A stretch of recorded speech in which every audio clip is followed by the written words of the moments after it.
Well, thank you very much, everybody. It's an honor to be here. We're working very hard in this state. We're leading in the state. And with Tommy's help, we're going to win this state, and with everyone else's help also, we're going to win it. We won it once.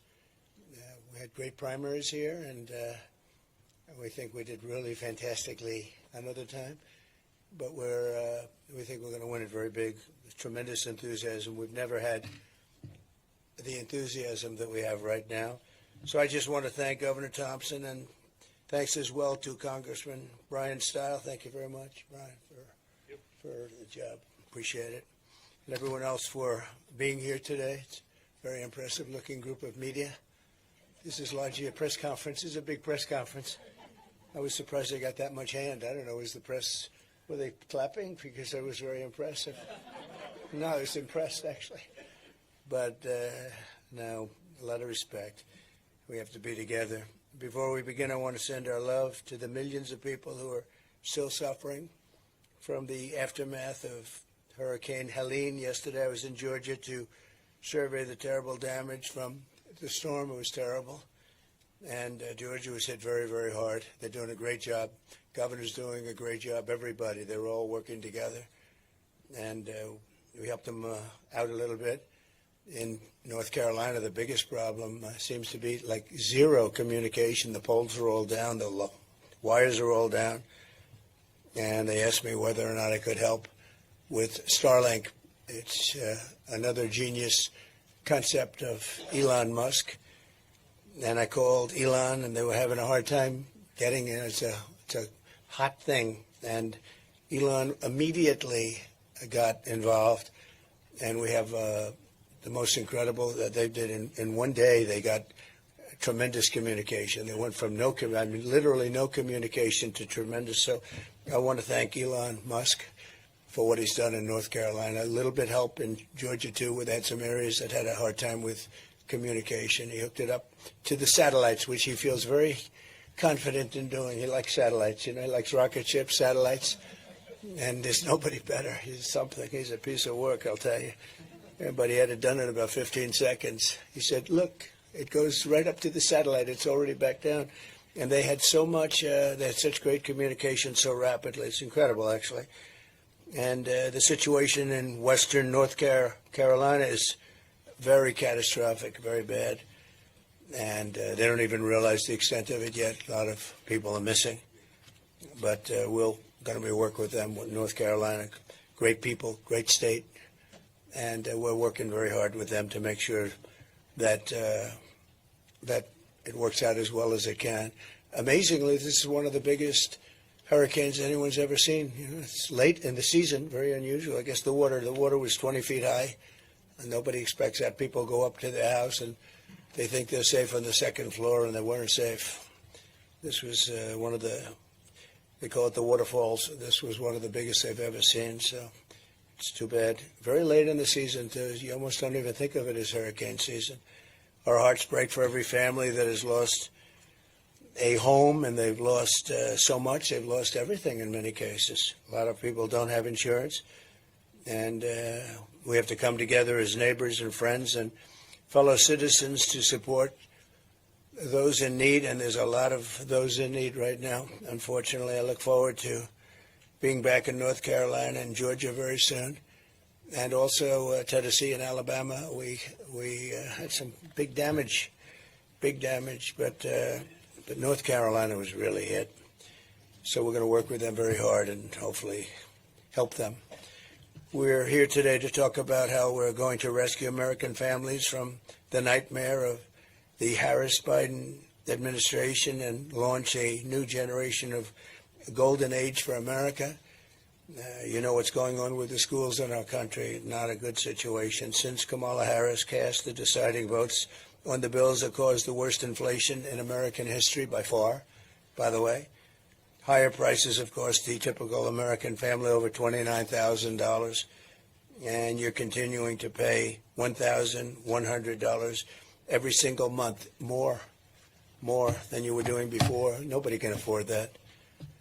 Even if you get a salary increase, it's nothing compared to the kind of numbers you're talking about. Inflation is devastation. Inflation is country busting. It breaks countries. Look at Germany from centuries ago. Look at other countries, whether it's centuries ago or decades ago. Any country that goes through inflation, and we went through a really bad period. We're the worst in our history. 8.4 million Americans are now working second jobs, the highest in more than 38 years. And you now have to make $111,000 a year. That's a lot of money to afford an average home, a 46% increase since when I was president, so it's 46% higher. And that's not even including the cost of interest, because interest went from 2% to 11%. And you can't get the money at 11%, so it's not 11, it's a lot higher than that. With her colossal big government negotiations, Kamala Harris, who destroyed San Francisco and destroyed California. San Francisco was the best city in the country 18, 19 years ago. Bob Tisch, a friend of mine from Lowe's, many of you know Bob Tisch, he said it was the best city in the country. He was a businessman that had holdings all over. He said San Francisco was the best. He wouldn't believe it. He passed away a number of years ago, but he wouldn't believe what's happened to it. And he's also added an estimated $6,300 a year in regulatory costs onto the backs of every American family. So Kamala Harris has done this, and she's done it at a level like nobody's ever seen, with the help of Joe Biden. But I'm not sure Joe was involved, because I'm not sure he was involved in anything, to be honest with you. Now Kamala is coming back for more. So she ruins San Francisco. She ruins the state of California. And now she's coming back to destroy the United States of America, but we're not going to let it happen. As you know, she's a Marxist. Her father's a Marxist professor who nobody has spoken to. I'd love to talk to him. I would be interested in talking to him, actually. But we can't let this happen. We were way up on Biden, 21 points up on Biden after the debate. And they had a coup. They told him, you're not going to run. And he's not a happy man. He's pretending he's happy, but they took him out. He had 14 million votes. She had no votes.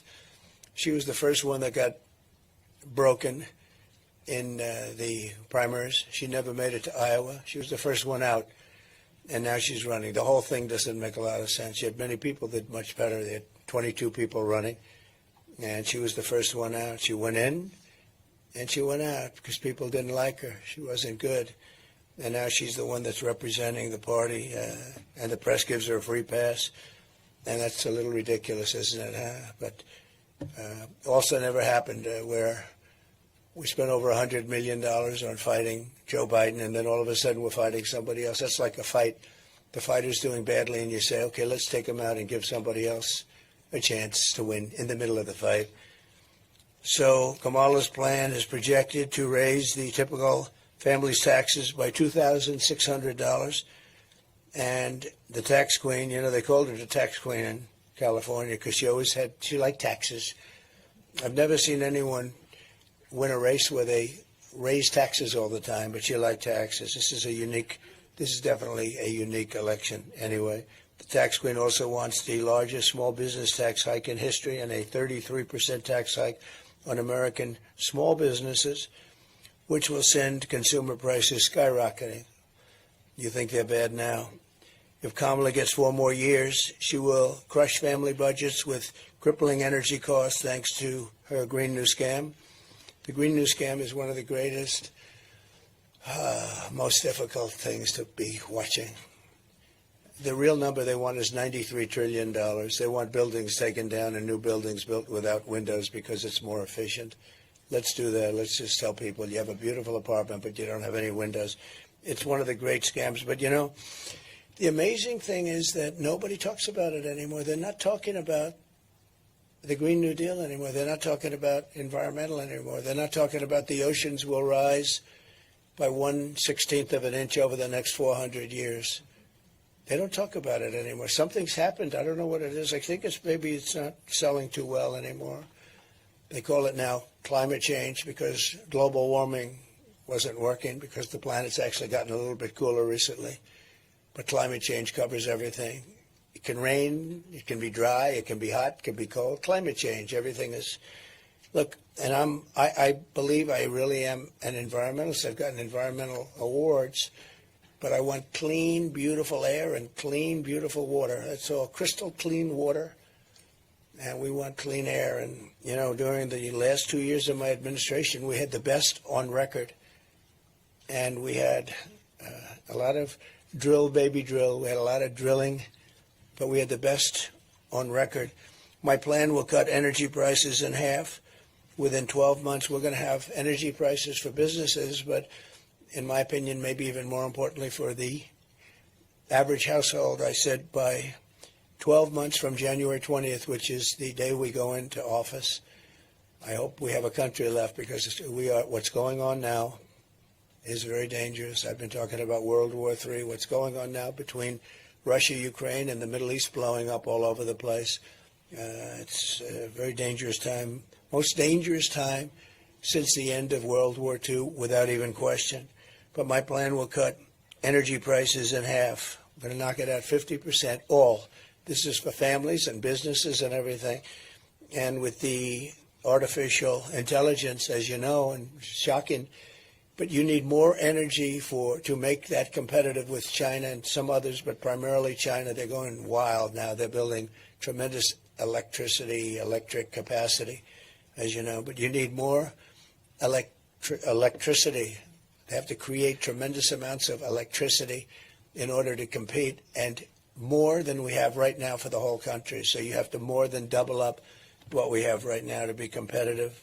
And we'll be able to do that. I'll be able to do that. They won't be able to do it. You have to make sure your environmental impact statements get approved very quickly. Otherwise, you'll never be able to compete. They don't do environmental impact statements in China, to the best of my knowledge. They have one man say, yeah, you can build it, and that's the end of that. That was the environmental impact statement. We have to go through sometimes years of things, but all of that's going to be rapidly expedited. It's going to save you thousands of dollars on gasoline and home heating and air conditioning and electricity. We're going to be down for the entire energy package. You will be down by a minimum of 50% 1 year after January 20th. Nobody else will say that, but I can do that because we have more liquid gold under our feet than any other country. And I know how to use it. We had it going so well, and now we're buying oil from Venezuela and lots of other places that we shouldn't be buying. I call it Venezuelan tar, because essentially it's tar. You know, it's they have the places that they hone it and develop it is right in the middle of Houston, right in the middle of Houston. We have a refinery that only does that oil. It's the only one in the world that does that oil, because it's not oil, it's tar. And if you're an environmentalist and you like Texas, because I love Texas, we just got a poll from Texas. We're through the roof in Texas, which I love because I think it's an incredible place. But if you're an environmental person, the tar and all of the other things coming out of those chimneys and in that wonderful place, it's the only place in the entire world that does Venezuelan, I call it Venezuelan tar. But there's no reason for us to be doing it, because we have more oil and gas. We have more, I say liquid gold, because I think it's the best expression.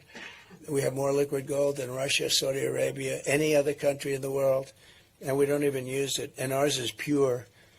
Perhaps worst of all, Kamala's mass migrant invasion will destroy our economy, importing tens of millions of, think of it, more illegal aliens than we've ever even thought about taking in.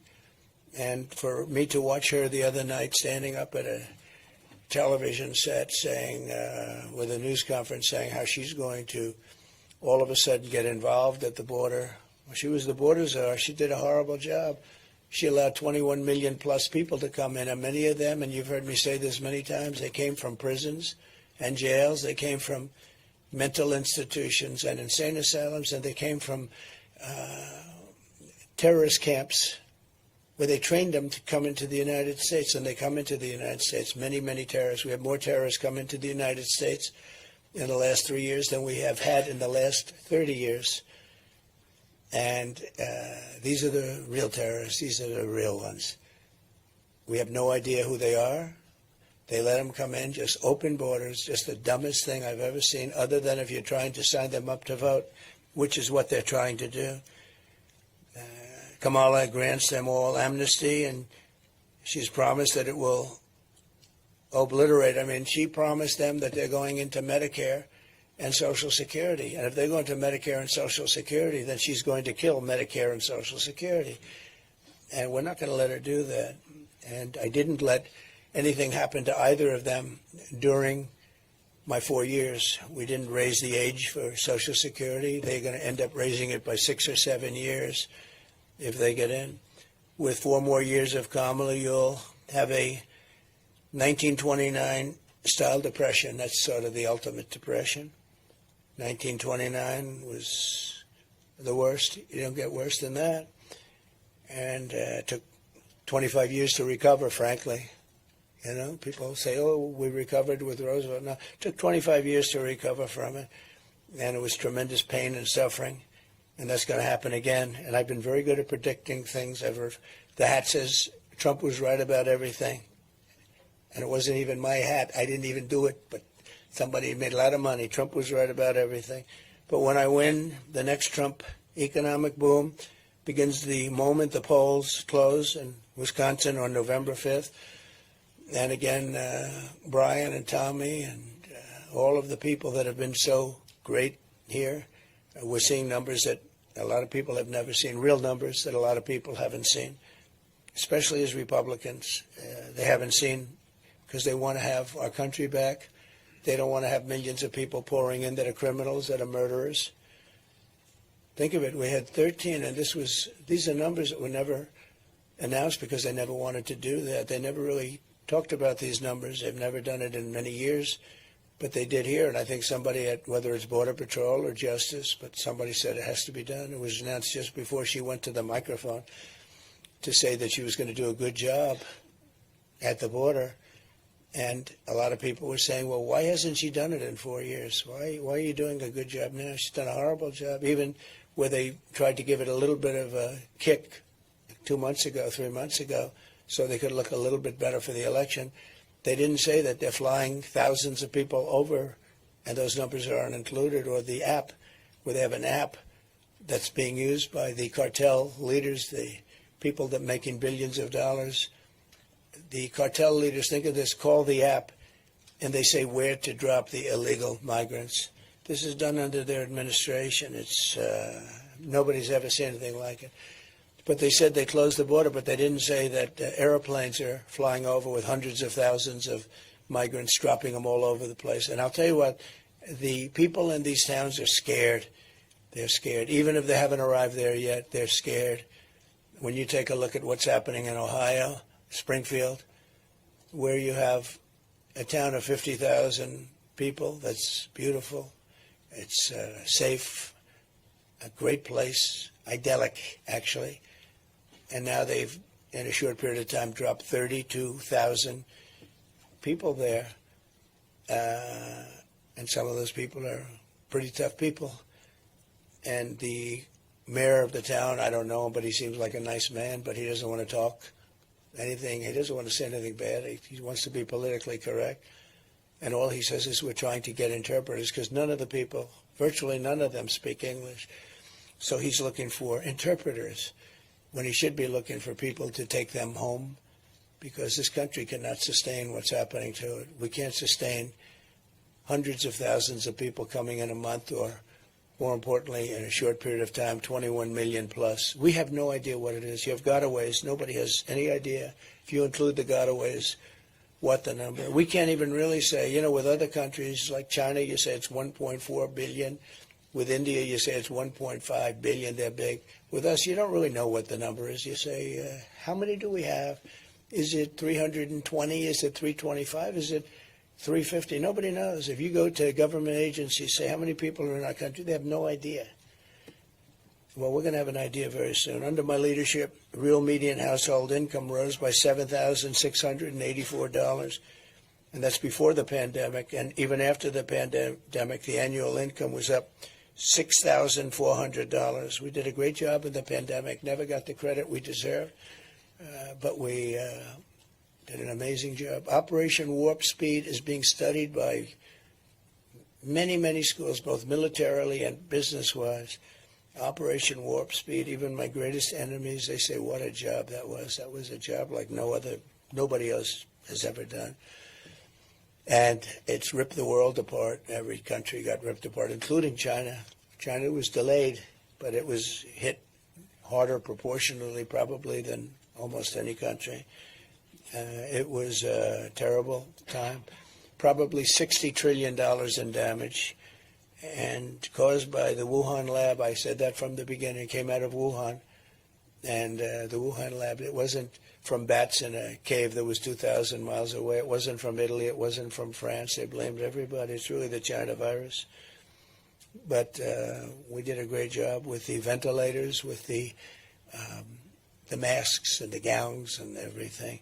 You know, when we got here, our cupboards, I used to say our cupboards were bare. We had nothing. No president put anything in for a pandemic. And I don't blame him. Who would have thought? I thought it was sort of an ancient thing. It wouldn't happen now. So it wasn't, something that I ever mentioned very much. I didn't blame other presidents, but they didn't put anything into it. So we had the cupboards were bare, and all of a sudden we heard there's something coming from China. And terrible. We had the greatest economy in the history of our country. We gave you the biggest tax cuts in the history of our country and the biggest regulation cuts by far in the history of our country. And rebuilt our military, but a lot of that, not relatively speaking maybe, but a big chunk went to Afghanistan, where they're one of the biggest sellers of military equipment now in the world. And what I say is the most embarrassing moment in the history of the United States, that we took the soldiers out first. You're supposed to take the soldiers out last. A child would know that. I brought a child up to the dais once, and I gave him the facts in front of a very big crowd of maybe 10,000 people, maybe more. I gave him the facts. I said, so would you take the military out first or last?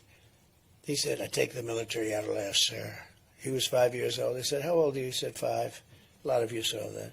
As president, I will deliver gigantic tax cuts for working families, and we will have no tax on tips, no tax on overtime, and no tax on Social Security benefits for our seniors. And that's a very big thing, but especially the last one for our seniors, because they've been decimated. Young people have too, but they've been decimated, seniors, on their fixed incomes. But nobody's ever been hurt more. Nobody has been hurt more than seniors with respect to inflation. Inflation has just absolutely destroyed seniors. So I'm giving them no tax on Social Security benefits, and that'll make up for some of it. This was all created by Biden and Harris, although nobody knows, when I say Harris, nobody knows who I'm talking about. So Kamala. And while working Americans catch up, we're going to put a temporary cap on credit card interest rates of 10%, because those rates are going up to 22, 24, 26%. And it's not sustainable. It's not fair. So it'll be temporary, but we have to help people. They can't pay those rates.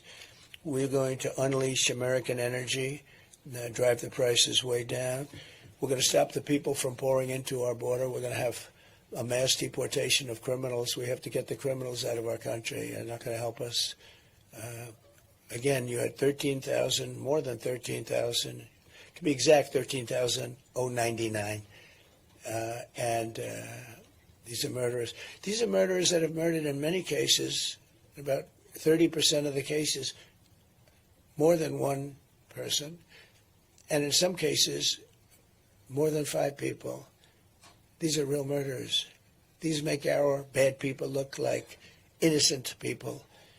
I know a lot of the talk from the radical left people was, well, these immigrants don't commit crime. No, these people are among the worst in the world. They come from the Congo in Africa. Many people from the Congo. I don't know what that is, but they come out of jails in the Congo. You know, they're letting their jail population come into the United States. Their jails are being emptied into the United States. Their gang members are being taken out of Caracas, Venezuela, and lots of other places, which was a rough city, very dangerous city. And they're being delivered into the United States, their gang members. And these are tough gang members. You see what's happening in Aurora, in Colorado, the mayor is petrified. He doesn't, I mean, he's petrified, but the governor is a mess. He doesn't know what the hell. He's a Democrat liberal, and they're taking over real estate, lots of real estate. The governor doesn't know what to do. And, they want to be politically correct. They don't want to say anything. They're so afraid of saying anything and offending anybody. They have to go in. They have to get them out. But when you look at what's happened in Aurora, in Colorado, it's incredible. And Springfield is unbelievable. Again, a beautiful community. And now, almost immediately, 32,000 more people. And these are people that have had a rough life, too. They're tough. Some of them are real tough. But they've had a rough life. It's not sustainable. It's not sustainable. People in Springfield are moving out. They have to move out. They're not going to be able to live there. I'm going to appoint Elon Musk, who's a fantastic guy, to lead a government efficiency commission tasked with saving trillions of dollars in fraud, waste, and abuse, and driving down inflation and driving down costs. We have tremendous fat. I mean, just one example. When I came in, I was asked by Boeing to sign a contract for the purchase of a new Air Force One, and which is actually 2 planes. A lot of people don't know it. In a way, it's 4 planes because it's sort of Air Force One becomes the plane that the president uses. And I was asked to do it, and I was able to cut $1.6 billion off the deal without any changes, except I was giving it a better-looking paint job. And we ordered new ones, because we have Air Force One is 32 years old, 2 planes, 32 years old, and you'd come and you'd land it next to some of these planes from Saudi Arabia and a lot of other places, United Arab Emirates is a beauty. But you'd land the plane, and the plane looked awfully shabby. It was time. 32 years old, so I got new ones. But when I came in, and they asked me to sign a $5.6 or $5.7 billion contract. Now, they're very special planes, because it's like, people hear billions for airplanes, but they're very special. I can't even say you why, but I can't tell you that. I'm not supposed to. But they are very expensive but incredible planes from Boeing. And I said, I'm not going to sign it. It's too much. And Boeing came back, and they cut $400 million off just by my saying that.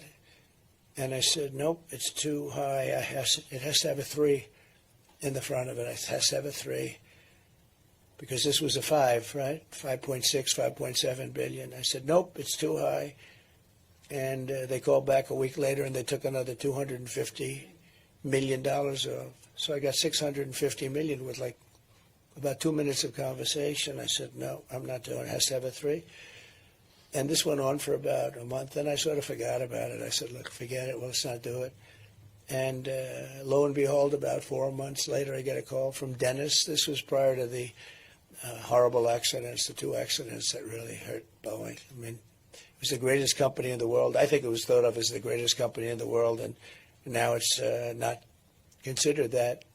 They went down a long way, but this was when it was prime time, Boeing prime time, at the beginning of my term. And they said, here's the story, sir. We thought we had a deal at $5.7 billion. We'll do it for $3,999,999,999.99 1 penny less than 4. I said, you got a deal. So I saved about $1.6 billion. Same exact plane, nothing different. It's not like, oh, gee, we have cheaper engines, or we have no generation system, or the wings are smaller, or lots of things that you can do to cheapen it up. No, the exact same plane, except we had a much better paint job. And we saved $1.6 billion, and it took me like 3 months. And actually the last part was the most effective, because I gave up on him, and he called up out of the blue. In fact, when he called, I said, the head of Boeing, what the hell does he want? That's always the best way to negotiate when it doesn't matter to you so much, right? I said, what does he want? And then he said, the plane that we've been talking about a few months ago? Yeah, tell me about it. That's when he made the best offer. So we saved $1.6 billion or $1.7 billion. For that, I said, so you're going to make $1.7 billion to build an airplane? That was the way I looked at it. And we have so much. Elon Musk is a master of that, and he's so into it because he loves the country so much. He endorsed me with the warmest endorsement. He thinks it's very important that I win because we're going to save our country. If these people win, we're not going to have a country. But we're going to have Elon do it, and he'll be able to save, I think, trillions of dollars. I really do. I think trillions of dollars. And nobody in the country will feel a thing except we'll save our country. And we'll then start paying down debt. But we have deficits. I think we're going to have a $2 trillion deficit with Biden this year, or Kamala. $2 trillion, it's not sustainable. You can't do that. And China's gotten totally out of control. It's, the deficit with China is incredible. The deficit with the European Union is massive, like $320 billion. And, we have a new one now, Mexico, because Mexico's starting to get a little rambunctious with the car business. And for those people in United Auto Workers, the head of the union is incompetent. The deal he made in allowing the United States to go to all electric is insane because people don't want to buy all electric. I think electric cars are great, but, it's a market, a little percentage, probably 10%, I don't know, some percentage. I think they're great, but they don't go far. They're made in China, and they're very expensive. And not everybody can have them. They want everybody to have an electric car. It won't work. We don't have enough electricity right now to take care of our homes and our buildings. In California, Gavin Newsom has a situation that's unbelievable. He's having blackouts and brownouts every week. And now we're supposed to, on top of it, feed cars all of this electricity, so it doesn't make so. I'll be terminating that on day one. And again, we're all for electric cars. I think it's great. I think Tesla, I think Elon makes great cars. And somebody said, did he ever speak to you about it? Because the way I've been saying this for 2 years. It's a tribute to him. He never mentioned it to me once. It's pretty amazing. He didn't say, well, listen, you got to lay off. Because I'm a big fan of electric cars, but not for everyone. You have to have gasoline-powered cars. And hybrids are great. And some new ones are coming on the market. We have hydrogen. Hydrogen is a hot one right now, but it is a little problem. It tends to blow up on occasion. And if it does blow up, you are unrecognizable. They will never be able to see who you were. Maybe a blood sample, but it's a bad blow up. I would say that's a serious problem, so I don't expect to be buying a hydrogen car for myself. But a lot of great things are in the marketplace because we're here in Wisconsin with the great Governor Thompson. He's a great man. He's a great politician, one of the most popular, I think the most popular politician in the history of the state. And it's an honor that he even does this. I mean, he just feels he's a little like Elon in that sense. He feels it's so important, but one of the founding fathers of school choice. I didn't even know that until a couple of days ago. But he's a big school choice. A lot of people are. I got lots of calls. I even got a call from Rupert Murdoch, who I have a lot of respect for. And he said, school choice. You have to go with school choice. That was just today. I said, I didn't know he was so into school choice, but he feels very strongly about it. He's a good man, too. I also want to talk about another way that we can help the American family supporting school choice for every child. And, you have to do the school choice thing because right now we are just about at the bottom of every list, and yet we're number one on every list of cost per pupil. Cost per student, we're number one. And if you look at a list of the top 40 nations, we are at the bottom of the list. We're number 40, number 39 all the time, and often led by Norway and Denmark and Sweden, and China is in the top 5 usually. Pretty amazing with 1.4 billion people, pretty amazing. But China's in the top 5, and we're number 40, number 39. And one of the things we'll be doing is moving education back into the states. And, if you think about it, like a state like this, I think would do fantastically well with education. I think that a state like Iowa and Idaho and Indiana, I think you'd end up, I was looking at them the other night, just from common sense, with a party of common sense. And I said, more than anything else now, with a party of common sense, because that's more important than anything else. We don't want men and women's sports. We want to have strong borders, and we want to have fair elections, not rigged elections. And we have a lot of problems in this country. But if you take a look at all of it, everything that we're doing, every single thing that we're doing is based on structure and common sense. I was looking at the various states, and I think 35 states could be the equivalent of Norway and Denmark. If you think about it, they'd run great. I mean, I think Iowa would do great. I think Idaho would do great. I mean, these are states that have no debt. They have low taxes. They've done great. And then you have the same, you know, you have a guy like Gavin wouldn't do very well, I don't think, with it. He signed a thing yesterday. Somebody told me, I haven't, it's not confirmed, but he signed a document yesterday that said you're not allowed to ask a voter for ID, identification, and if you do, it's like a crime. Why would anybody do that? In other words, this was signed yesterday or the day before by Gavin Newsom, a failed governor, and it said, if you ask anybody whether or not anything having to do with their identification, now for everything else you're allowed to have a card, but for voting, which is our most important act, it's considered virtually a crime, so you're not allowed to ask for identification. Now, there's only one reason that's done. That's because they want to cheat on elections. When you have something like that where there will be no asking, it's not a question of having voter ID. It's a question you're not even allowed to ask. And if you ask, it's a crime. That's only because of the fact that they want to cheat on elections. And we can be nice and we can be politically incorrect, but the only thing they're going to do there is cheat on elections. And we just can't let this happen. The city of Milwaukee is the home of first and oldest choice program. You have the school choice program in Milwaukee is the oldest in the whole nation. In Milwaukee, which has been run by Democrats for over half a century, it's incredible. Families are faced with one of the worst public school systems in the entire country. Considered pretty much the worst, but there are some others that are right there with you, I guarantee you that.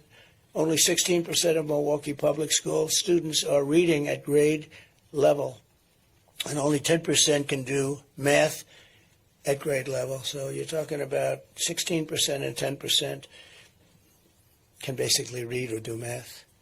School choice gives Milwaukee children a lifeline to a better education. 8th grade students in Milwaukee and in Milwaukee schools, choice programs are more than twice as likely to be proficient or advanced in math. And that's good, but you know, when you say we're going to double up from 16% or double up from 10%, it's not really great, is it? And outsourced, we're going to outsource and outscore other public school districts. So they want to start off by competing against certain public school districts, and I guess that's a good place to start. But it's they got to straighten out the schools in this country. Schools are really bad. And I think we're going to be able to do that. I think we're going to be able to do a lot of it. But if they're run by the state and run by like the parents, because in Washington, you know, half of the buildings, such a large number, every building you pass in Washington says Department of Education. You're going to have a lot of like vacant space. Now we can have somebody else maybe move in. But these schools, it's massive. It's massive. I figure we'll have like one person plus a secretary. You'll have a secretary and a secretary. We'll have one person plus a secretary, and all the person has to do is, are you teaching English? Are you teaching arithmetic? What are you doing? Reading, writing, and arithmetic. And are you not teaching woke? Not teaching woke is a very big factor. But we'll have a very small staff. We can occupy that staff right in this room, actually. I think this room is too large. And all they're going to do is they're going to see that the basics are taken care of. You know, we don't want to have somebody get crazy and start teaching a language that we don't want them to teach. But we'll do something with education. I think when we move it into the local districts. But the big thing is we're going to take it all out of Washington. We're going to send it all back to the states. We're going to spend less than half. And we're going to have much better education. But in many states, you will be the equivalent. I mean, you have states that are incredible. And in many states, you'll be the equivalent of a top 3, top 4 school, like a Norway or a Sweden is very strongly thought of, too. although lately they've had some problems, you know all about that. If you want a better education for your child, Kamala Harris stands in your way. Kamala and the radical left Democrat Party want to keep black and Hispanic children trapped in family government. I mean, I think that's really the reason. It's all Democrat we're talking about.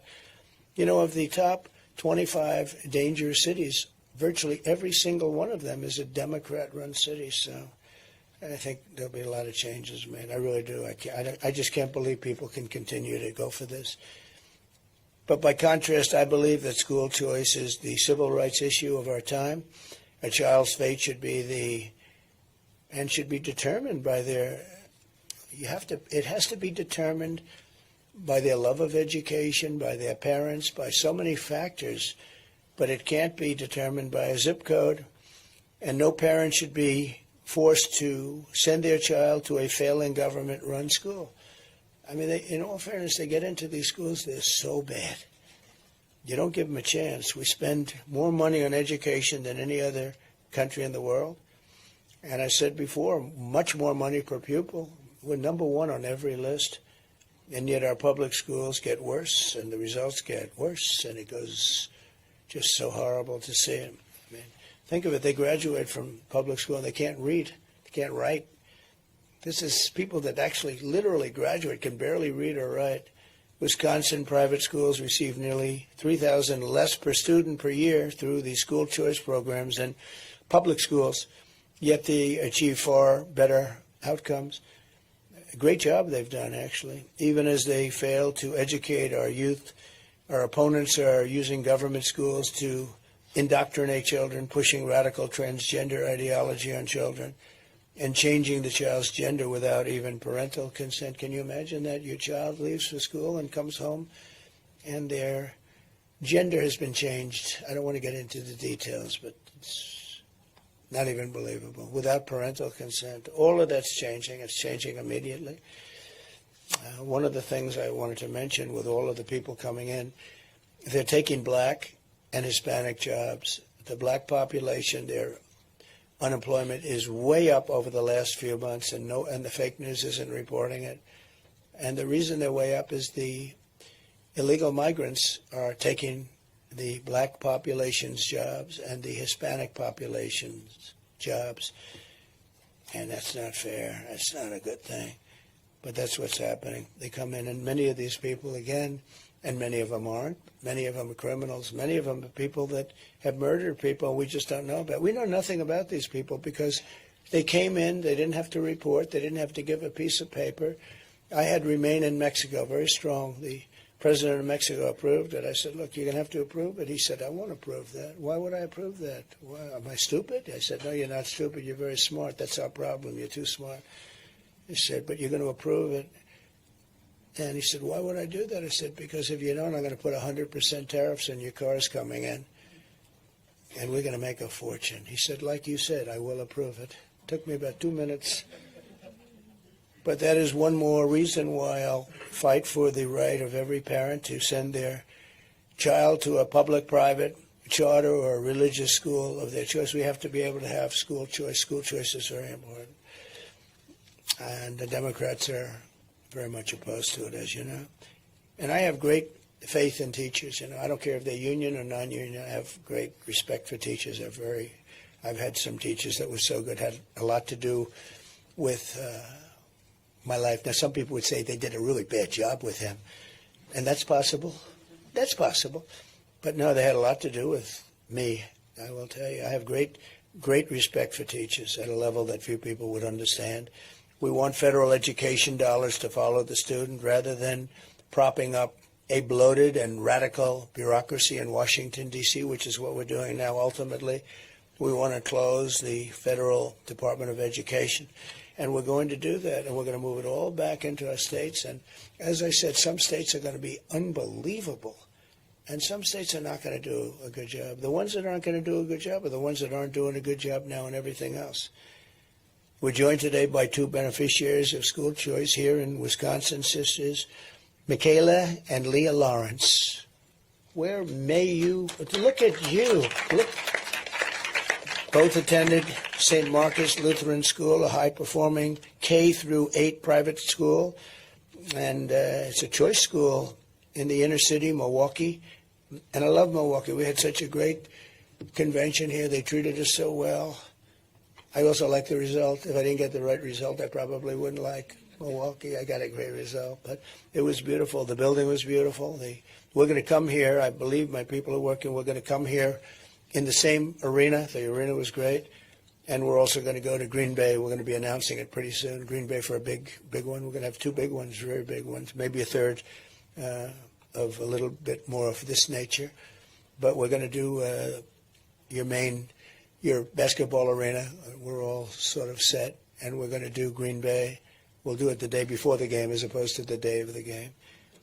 But Michaela graduated with honors from high school in May and is going to school for dental hygiene. And Leah is now a senior in high school, a wrestler, wow, at Wisconsin Lutheran, who went to the state finals twice, wow, and is currently scouting engineering schools across the country. She's looking at a really great engineering school. So Leah and Michaela, if you could come up, I'd love you to say a few words, please. Thank you.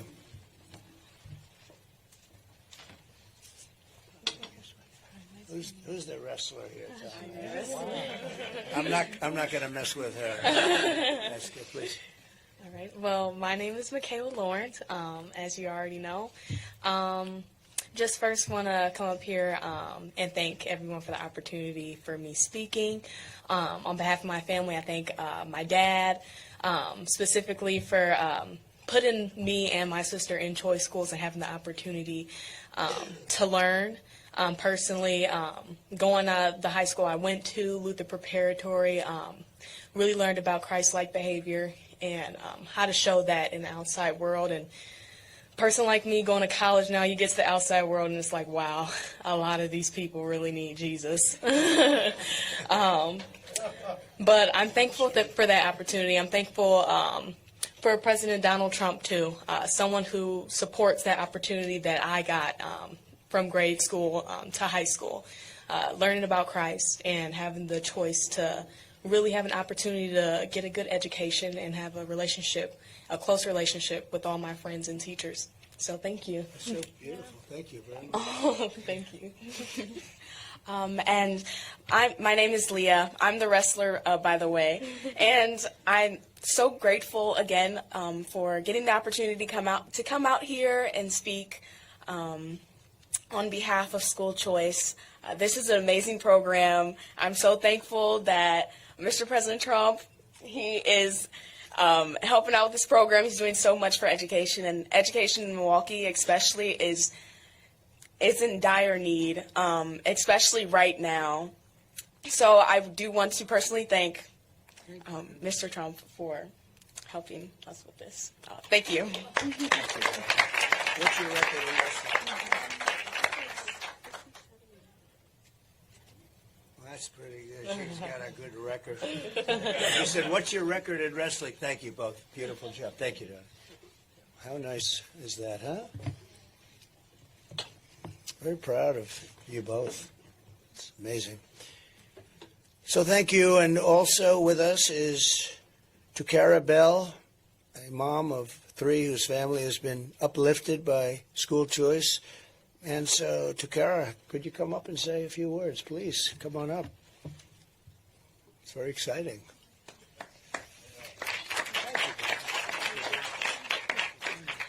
Thank you all for this opportunity. I really appreciate it. I am a mom of 3. We benefit from the School Choice program. This is my daughter, Cynthia Dunlap. And School Choice, it gives us an opportunity to send my children to a school that aligns with my morals and my values, and while also giving my children a personalized educational experience. I greatly appreciate it, and they would not have these opportunities if it was not for student choice. Cindy, would you like to say something? Hi, I'm Cynthia. School Choice has given me so many opportunities that any other school could ever give me. I'm so thankful for School Choice, and I also have a gift for you, President. Oh, wow. On behalf of Trinity Thank you very Lutheran much. of Christ Baptist. I'm going to wear it tonight. Nice. Thank you, darling. Very much. Thank you. That's really nice.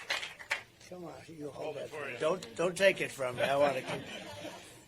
So again, universal school choice, very important. We're backing it all the way, 100%. And I want to thank everybody for being here. And there's a lot of media here, so if you'd like to ask a couple of questions, I think we'll do that. So go ahead, please, Brian. Mr. President, thanks for coming. Yes, thank you. Under your administration, you brought world peace. You didn't have any chaos in the world. No. I wanted to get your comments on what's going on right now in Israel and Iran, that conflict. Brian, I think it's the most dangerous time we've had, certainly since the end of the Second World War. I think it could end up being a world war. You have two hot spots, and you'll probably have a third, maybe with Taiwan. But you have Ukraine and Russia, and that's out of control. I met with President Zelensky, and I got along very well with President Putin. I think I can get it solved, but we should get on it immediately. You have to. I think I would like to be able to solve it while president-elect. If I get elected, I'm going to work on that immediately. It's going to be my first 2 phone calls.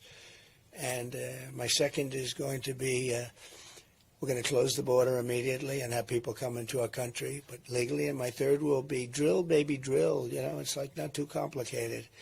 But that series of calls, I think is going to be very important. That war, millions of people are being killed. I don't think people recognize how many people are being killed. I don't think it's being properly reported. It's a horrible, horrible war. And then you see what's happening even today. You know, where is that going to stop? And, you have to give Israel a lot of credit for being able to protect itself. You look at these forces, they shot down almost 200 rockets today. But this is not the way anybody should have to live. So we're going to obviously be very involved in the Middle East. This would have never happened. We did the Abraham Accords. I think everybody, including Iran, would have been in the Abraham Accords had I taken over as president. I think even Iran would have been in the Abraham Accords ultimately. It would have been great for everybody, and you would have had peace in the Middle East. We got 4 countries solved, and very respected countries, as you know. They were signed up. And then when Biden took over, they haven't signed one country. I would have had every country in the Middle East would have been signed up. The only question would be Iran, and I think they would have, for certain reasons, I think they probably would have been there too. There would have been peace in the Middle East. Instead, this is just tearing it apart. This has really been bad. But they have to finish that process. However it turns out, they have to finish the process. This is a little bit like 2 kids fighting in the schoolyard. Sometimes you have to just sort of let it go a little bit, and we'll see what happens. But it's really caused by a lack of respect for the United States of America. This would have never happened. Israel would have never happened. October 7th never would have happened.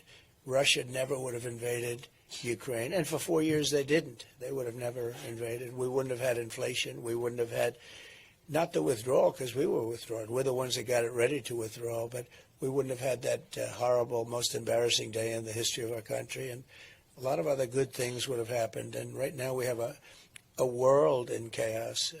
I always quote Viktor Orban because he's a very respected, tough guy. They say he's a tough guy. Well, I guess they're all sort of tough guys. But Viktor Orban said, if Trump comes back, you won't have any wars. You won't have any wars. And he's about as tough as they get. And he said it loud and clear. And he said why. But you won't have any wars. So I just want to see look, there's no huge benefit. I think Europe has to pay up more because it's very unequal, and they have to pay up more for that, and they have to do it now because we have an ocean in between. It's much more important to Europe than it is to us, but we want to see that war taken care of, and we certainly want to see peace in the Middle East as soon as it's possible. All right? Thank you very much. Yeah. Please.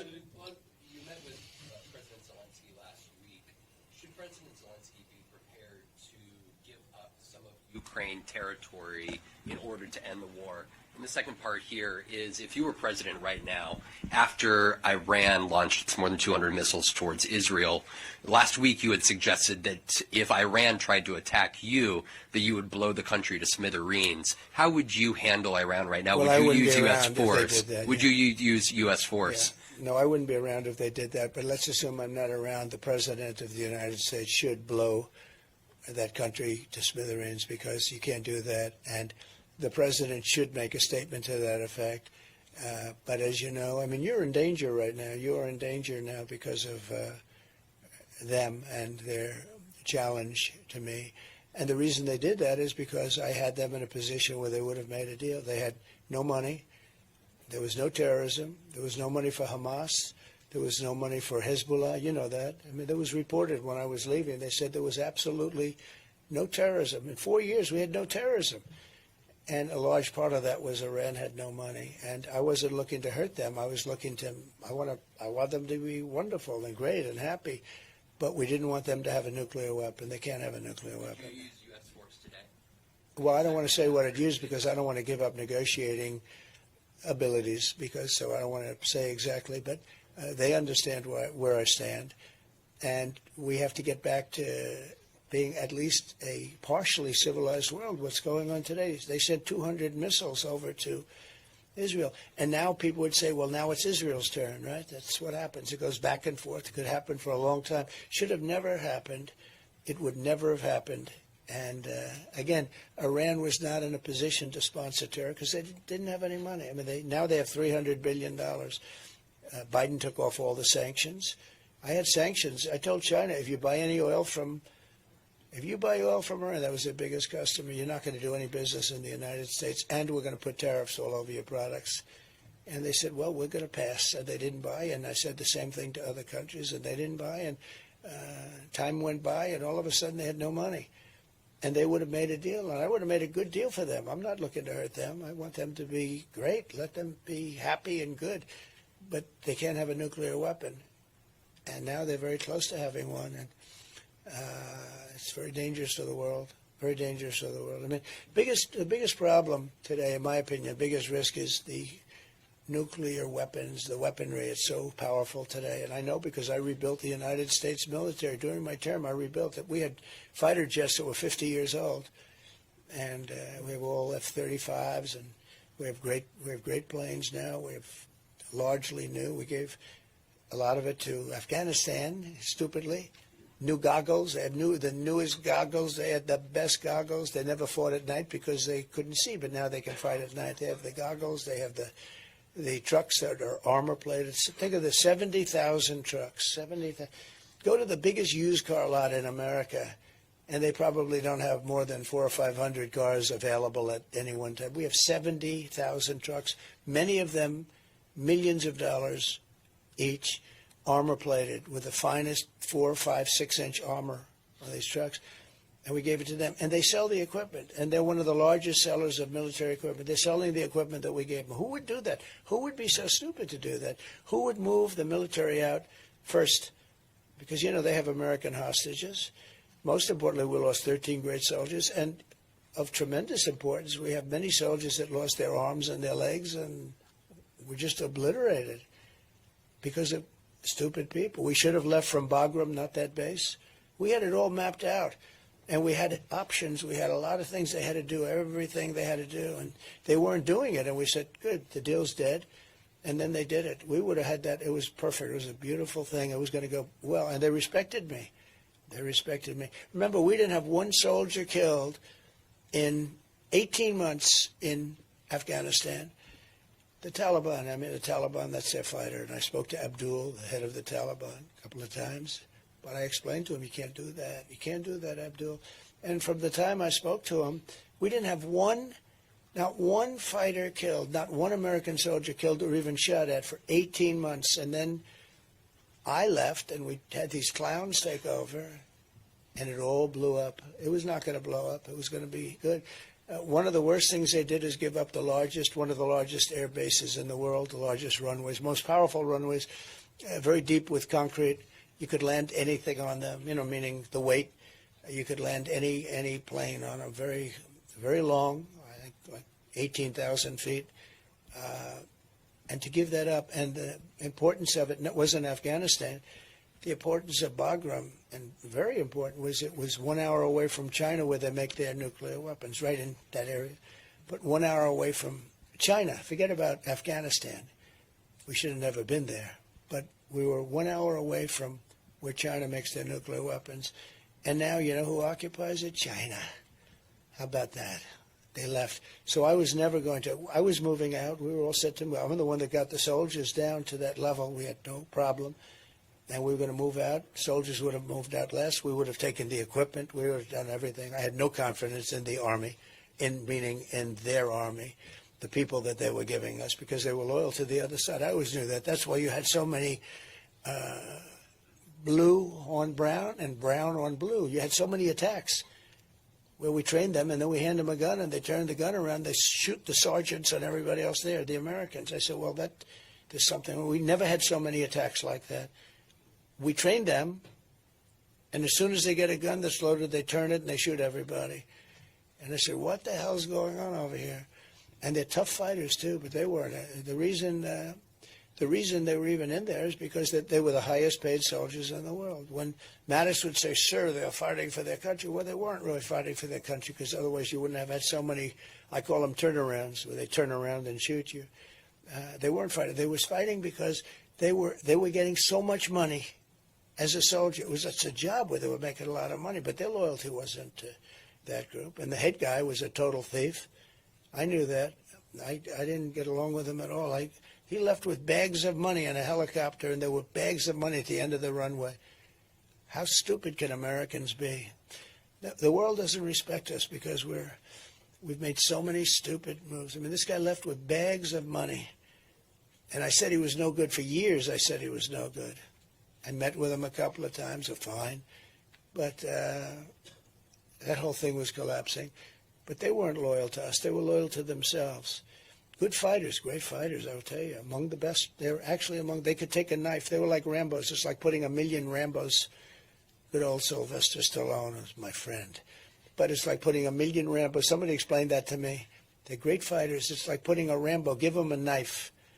And that's all he needs. And by the time he finishes, he'll go down and he slits the throats. Look at what happened with Russia with them. Look at what happened. So many different wars. They fight tough, but now they have great equipment. And then the other day, it sickens you to see it. They have through their boulevard. They have this boulevard. And they're running our equipment through the boulevard, the defeated Americans. We should have left from Bagram, because Bagram is a massive base with hundreds of miles of, surrounding area with nothing there and fencing. And you would have had nobody killed. Instead, a lot of people got killed. We had the 13, but you had hundreds of people who were killed. Civilians were killed at the same time. So it's a shame. Again, common sense. We have to use common sense. They should have never left. That's like an inner city airport. And it was packed. You couldn't even move. And then a bomb went off and just was so destructive. And so sad, because I got to know the parents of the 13 soldiers, most of them. And they're incredible people. They were treated very unfairly. Biden never called them. Kamala never called them. And then on top of it all, in the debate, she said, we have no soldiers fighting at all. We have no soldiers. We have soldiers fighting. They were very inside. She had no idea. She has no idea what she's doing. And it's very sad.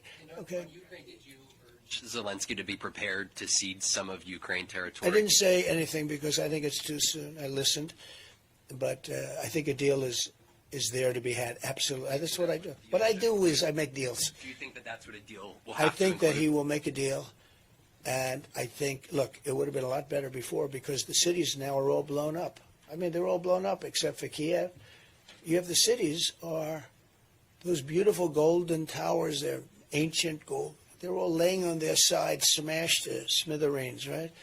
The cities many of them are just gone. Do you think they can still It would have been work? so great.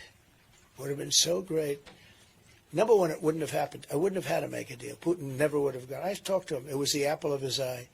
I talked to him a lot about Ukraine. I mean, it was the apple of his eye. He said this used to be a part of the Soviet Union. It used to be a part of Russia.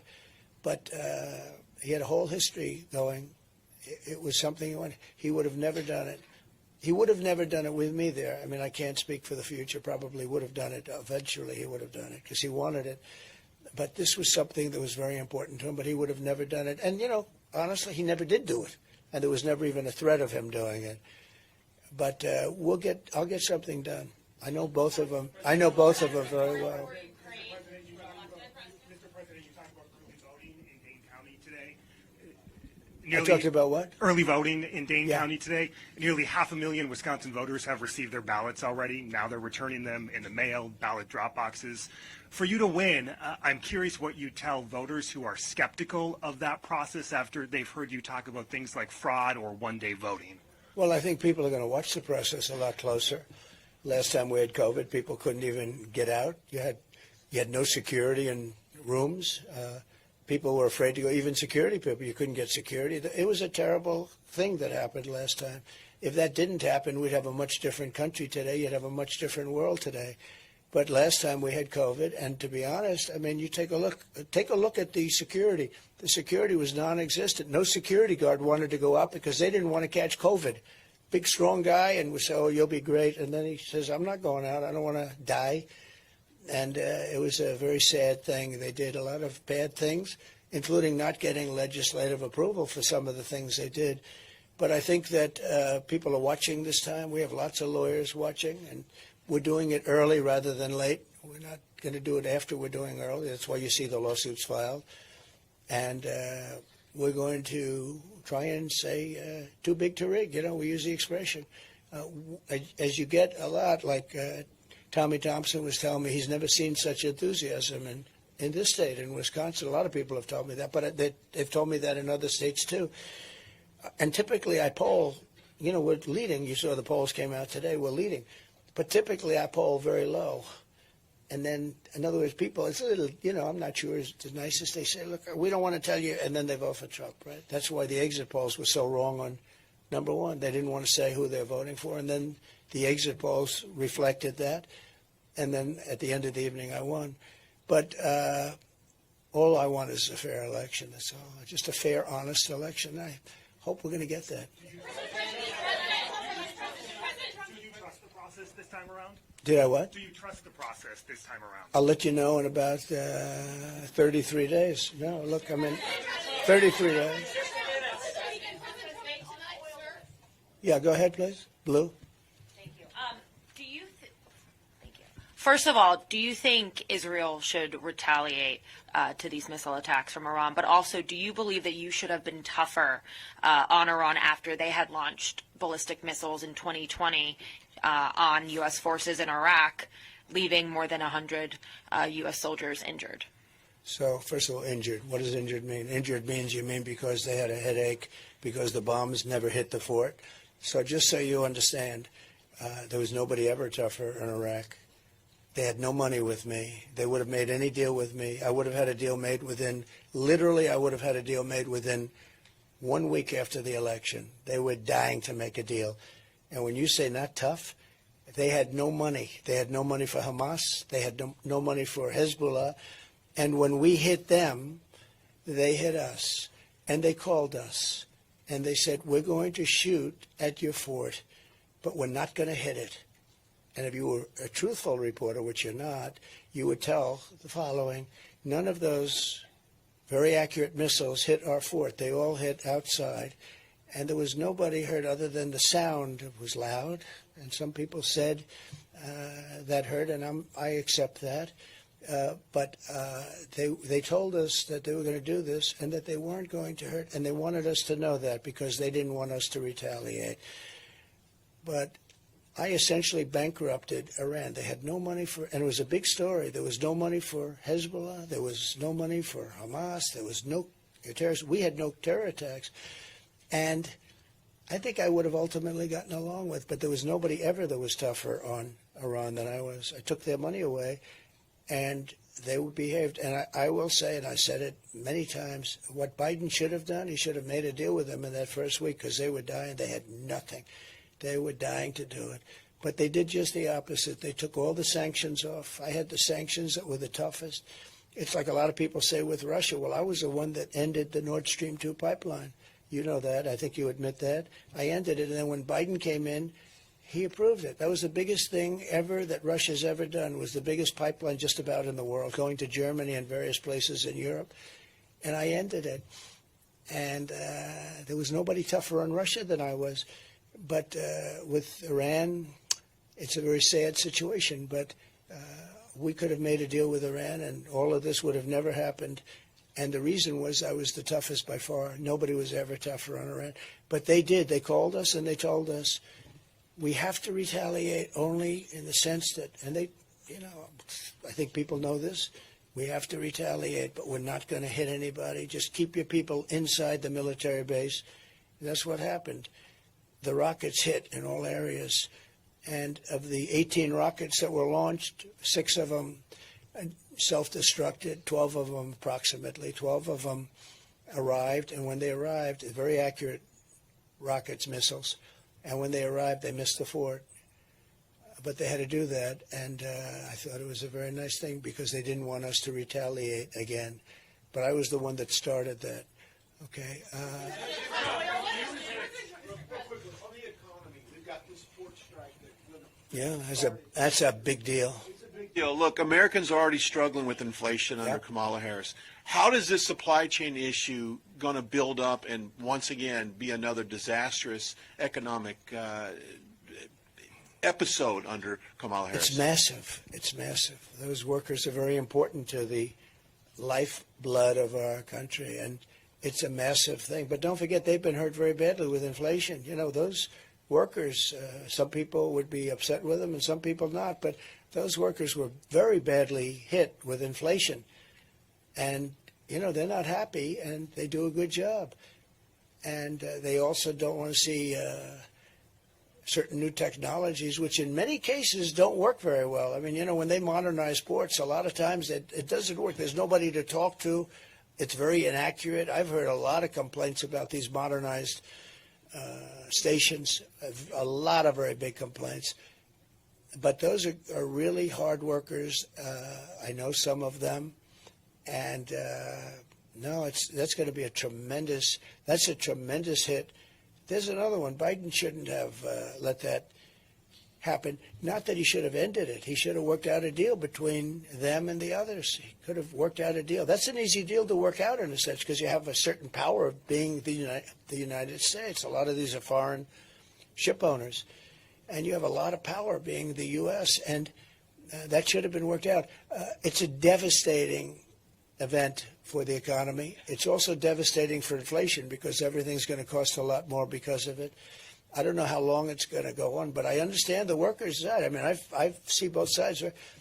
These workers have been devastated by inflation, and the inflation was caused by stupid energy policies, and equally as much by deadhead spending. And that's what they call it. They call it deadhead spending. You know why? Because stupid people do what they did, and that caused inflation. So they were badly hurt. Thank you. Go ahead. CBS is saying that you have pulled out of a planned interview on 60 Minutes. I'd just like you to address that report, and if you indeed are not doing the interview, explain your reasoning why. Well, right now they came to me and would like me to do an interview, but first I want to get an apology because the last time I did an interview with them, if you remember, they challenged me on the computer.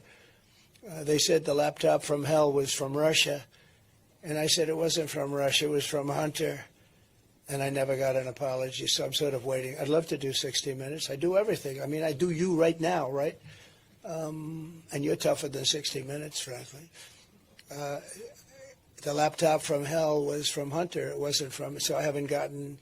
If you remember Leslie Stahl, we got into a little bit of an argument on the camera talking about that and other things. And, they really owed me an apology. I'll tell you, David Muir, how about David Muir when he said that crime went down? And then the following day they released the numbers from the Justice Department that crime went up 45%. Where's my apology? They should apologize. They were wrong on everything. So I like to get an apology. So I've asked them for an apology. Let's see if they do it. I wouldn't mind doing 60. I've done 60 Minutes a lot. I did 60 Minutes twice with Mike Wallace, the great Mike Wallace. He was great. His son is from a different ballpark. His son doesn't have, I said, you want to be like your father? Just don't have the talent. Who else, please? Go ahead. Thank you so much. I wanted to ask you about Milwaukee. Obviously, you're here today in Milwaukee. You were in Dane County. What more do you need to do in the next 30 days to win over the voters in these largely Democratic areas? I think we're doing well. We just went to Dane, and we had a great time. And the other day, we were I mean, we had 50,000 people on, I think it was Friday or Saturday. We had 50,000 people, and we had a small venue because the United States government wouldn't allow us to have enough Secret Service people. So we were forced into having like a 1,000-seat venue, and we have 50,000 people outside. We wanted to do a rally, an outside rally. And when we drove in, I said, boy, that's a big crowd. And I'm used to the biggest of crowds. And this was a big, beautiful crowd. And Washington would not allow us to have the security that was the Secret Service that was necessary.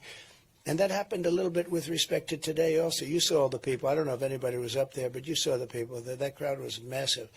But last week we had a crowd of 50 to 55, 60,000 people. And we had planned an outdoor rally, and it would have been amazing. And Washington would not get us. They said that we have to guard the United Nations, which meant the president of North Korea, who's basically trying to kill me. So they want to guard him, but they don't want to guard me. So we're going to start having it out with them because we sort of have it. They want to use it. It's like a form of election interference. When they tell you you can't have enough people to guard yourself, I mean, a lot of people show up for what I'm doing. And that's one of the reasons we're going to win. That's like a poll. And we've never had this excitement. Tommy Thompson said it before. We never had the excitement that we have. Now, we've had great excitement. Look, I won it. And the second one, they say lost by 20,000 votes, so sure. But you know what? We did millions of more votes. Everybody does. We did millions and millions more votes the second time. Got the most votes in the history for a sitting president. Sitting president never even came close to that. And we're doing much better. You people reported it, that we're doing much better today than we did with Hillary or we did the second time. So I think we're going to have some good results here.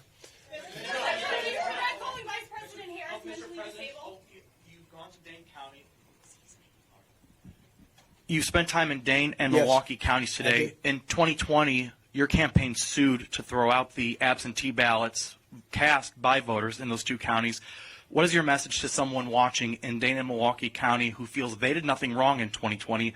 They might support you, but you tried to throw their vote out 4 years ago. I think they generally agreed with me. My voters generally agreed with me. And I think we have a really good chance of winning it. You know, there are counties that normally a Republican wouldn't win. But if you would see the crowds that we just left, if you'd see the crowds that we had on Saturday, I really think that we're going to win Wisconsin. I think Wisconsin's great. And I'm doing a rally in the arena, and I'm doing a rally in Green Bay. And I think we're going to win Wisconsin. I think we might win Wisconsin big. We also have something else that doesn't get reported much, but we have an enthusiasm level that's double or triple what theirs is. The Republicans have, usually it's the other way around, but we have an enthusiasm level that's substantially more than the Democrats' enthusiasm. That's a big thing. Yes, please.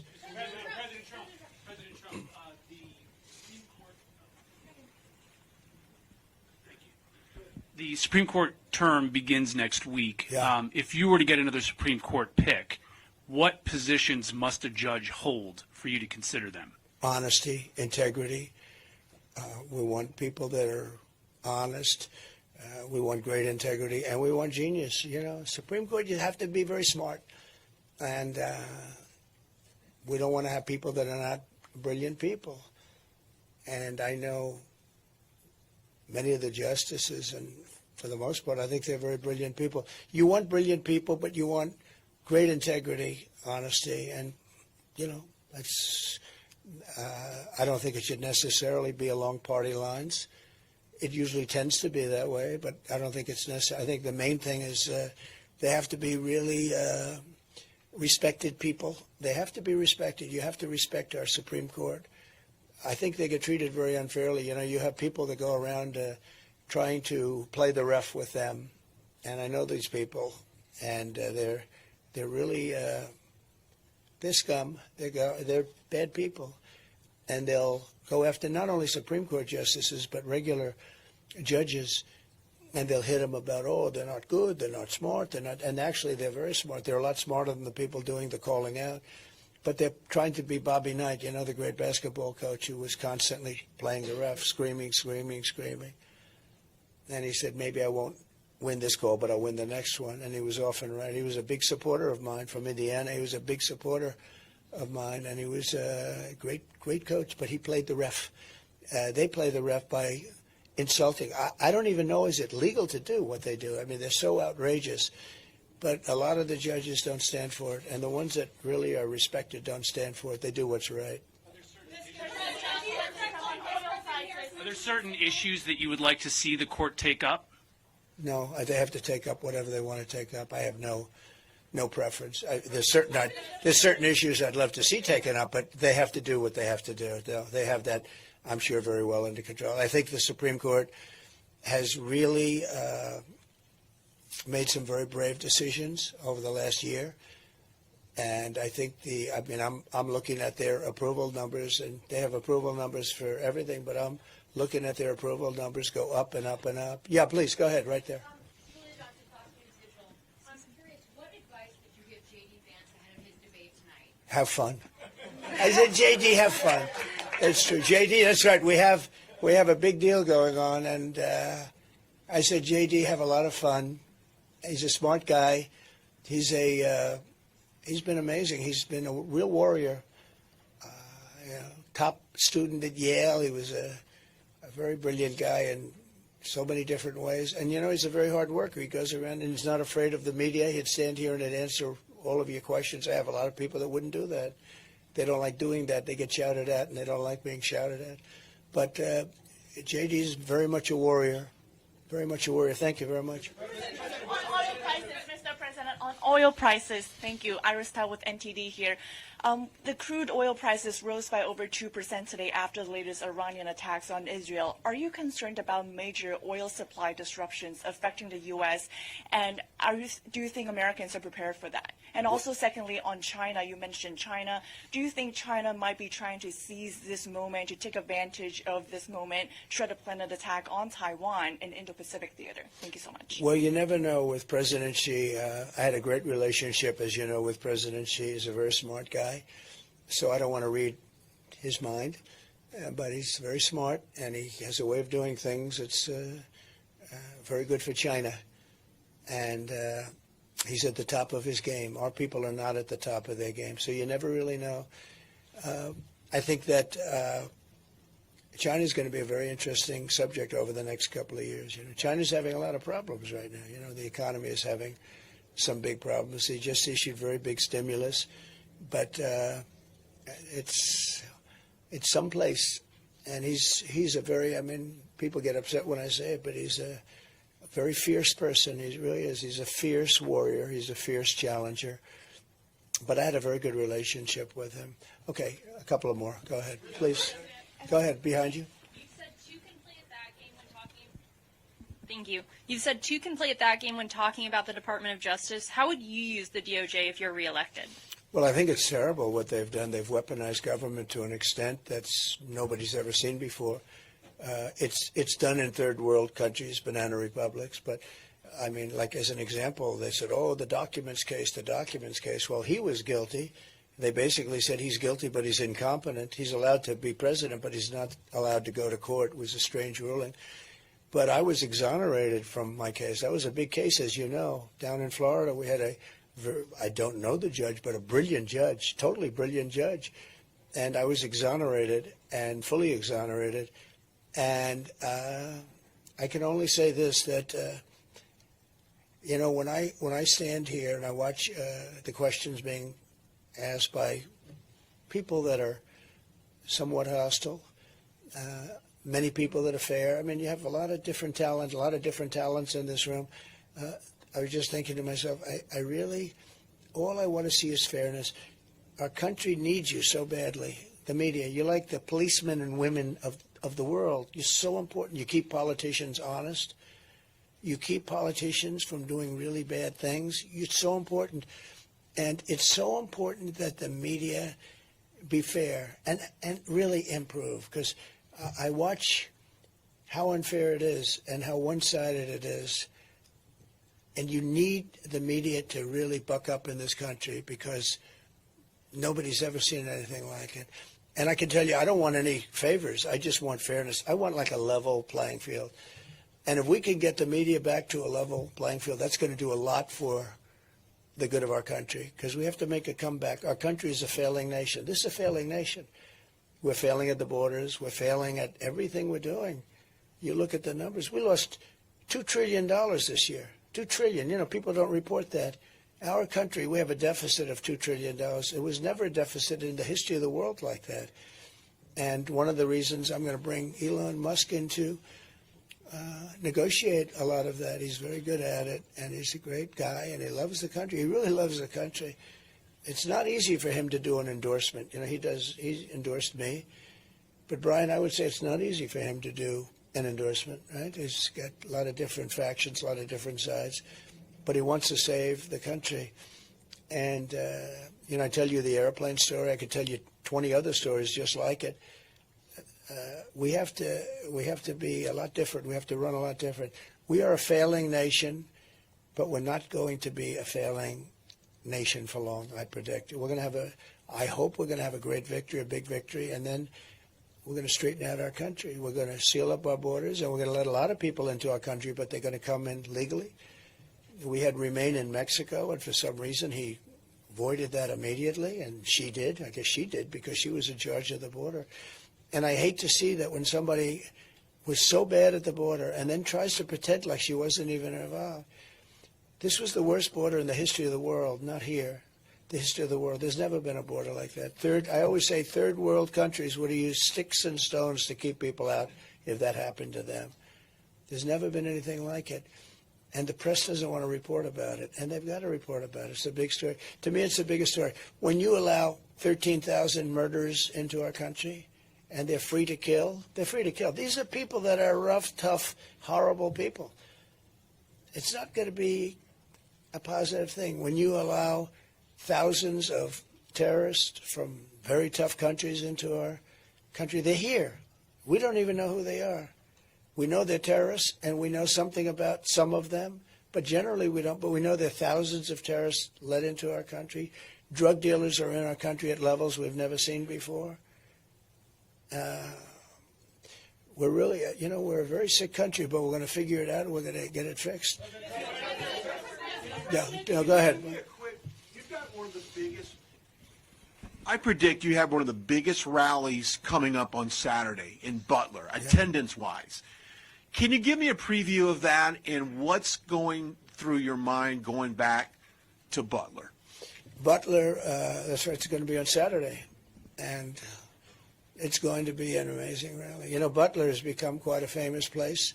It's like a monument now. People ride through the streets of Butler looking at it as though it were a monument. It's very important. We lost a great person, Corey the fireman, and two other people were supposedly going to die, and they ended up living because of great doctors up there.